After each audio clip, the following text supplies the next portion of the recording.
So welcome back, and in today's video we are going to look at types of interfaces. We have various types of interfaces. Let's comment on this. We have what we call the normal interface. Normal interface. We have what we call the functional interface. Functional interface, and these at times we can refer to as, you can call it the SAM. SAM, which stands for a single functional interface, the SAM. And lastly, we have what we call the MAC interface. The MAC interface. So let us try to implement one by one. So what is the normal interface? Let us start with the normal interface. So those ones who are confused what an interface is, in normal terms, an interface is like a contract.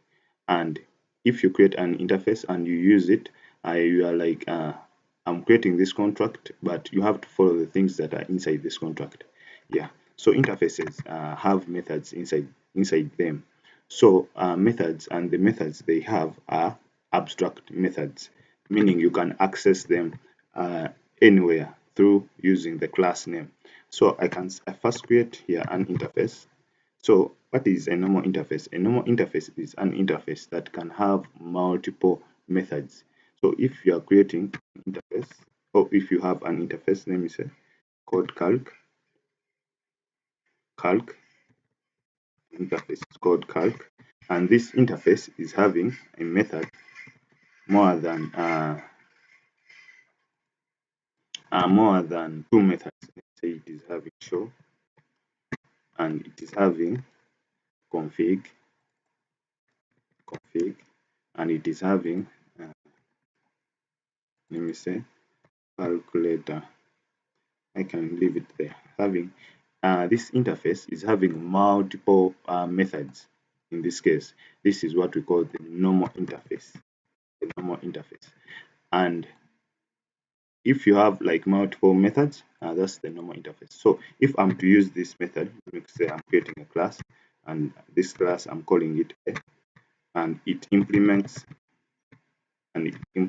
cal, meaning as I have explained, an interface is like a contract that if you are to use it, you have to follow the rules inside that contract.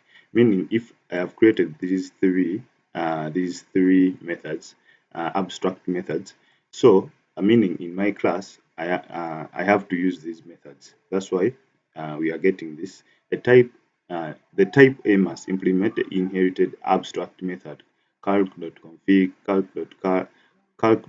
calc.show, meaning all these methods have to be used in this A class. So that's what we call the normal interface. So let us go to the functional interface. Functional interface. So in functional interfaces, or called SAM, this simply, and first comment out this, or I can use them. Yeah, I can say public,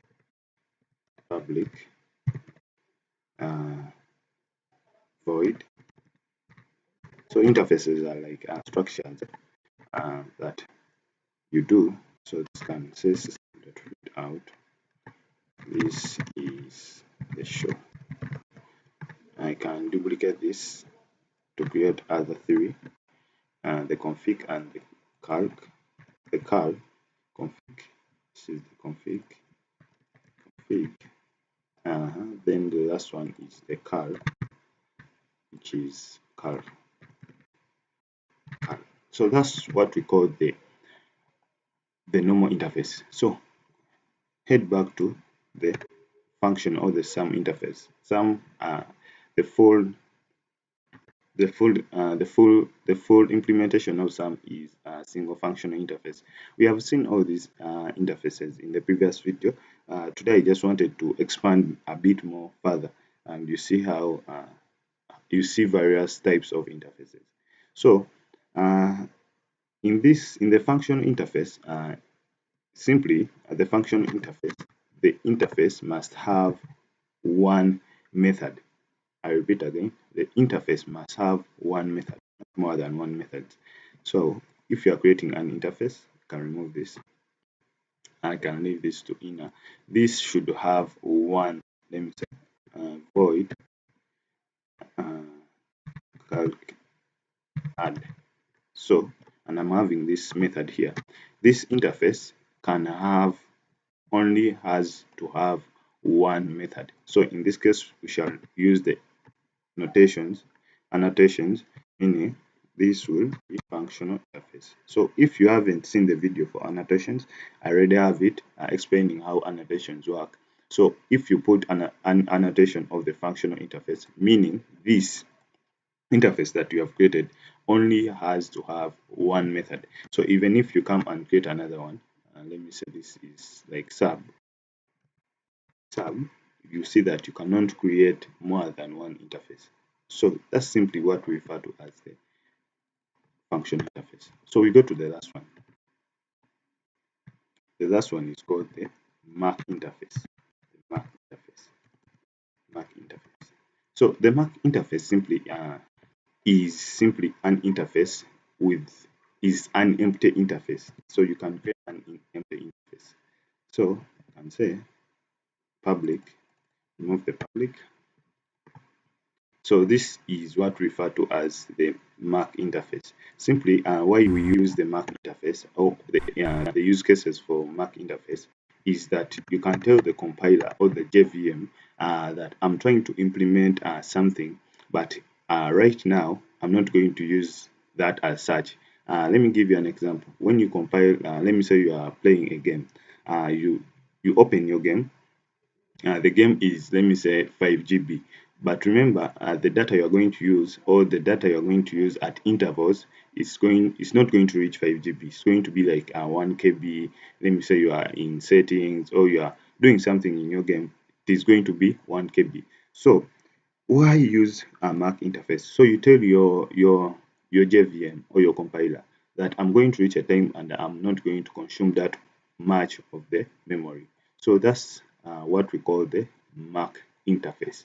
So those are some of the types that we have. We have multiple types of interfaces, yeah, which include the nested interfaces. We have the tagging interfaces. We can look at the other one. We have what we call the nested interface. So I can do like this, nested interface. We have what we call the nested interface. I can also add it here. I can also add it here. So this can be nested interface. So what the nested interface means, you can have a nested interface. Let me say you want to access a method inside an interface, but without creating a new instance or without creating its object. So you can do something like this. This is simply much more easier. So let me say I'm having a class called B, and this class is having an interface. Up here you are seeing that we are creating interfaces, but we are creating interfaces outside. But what if you have an interface inside the class? So you're having an interface called interface. Let me say this interface is called sub m. So in this, it's having a void uh, called show in this case. So in this class, we have created an interface called sub m. So to access this inside a class, you can first come here and create another class. Let me say it's called class C. And this class C, it is just simply implementing. It implements B. It implements this class B. But remember on B, why we are using implementing, because the thing we want to access is the interface inside the class, not the actual class, but the inside interface. So you can say B dot sub. You can see that I'm able to access the sub interface. So in this case, I will say void show. You can see that I'm able to access the show method. So I can say system.out. This is the show method. Something like this. But we are having issues. We are saying cannot reduce the visibility of, oh sorry, it has to be public, being that it is abstract method. So this is what we call the nested interface, whereby you have a class and your interface is inside the class that you have created. You can come here on your other class that you want to implement this interface. You just use the dot notation. You say implements b. This is the b that I'm talking about, the class. I will use the dot notation dot the interface inside. So that's what we call the nested interface. We have another one called the tagging. This one I'm not going to dive more deeper, but simply the tagging is simply gives labels. Yeah, if you want to define labels and names, you can use the tagging interfaces. So those are some of the types that we have for interfaces. Thank you.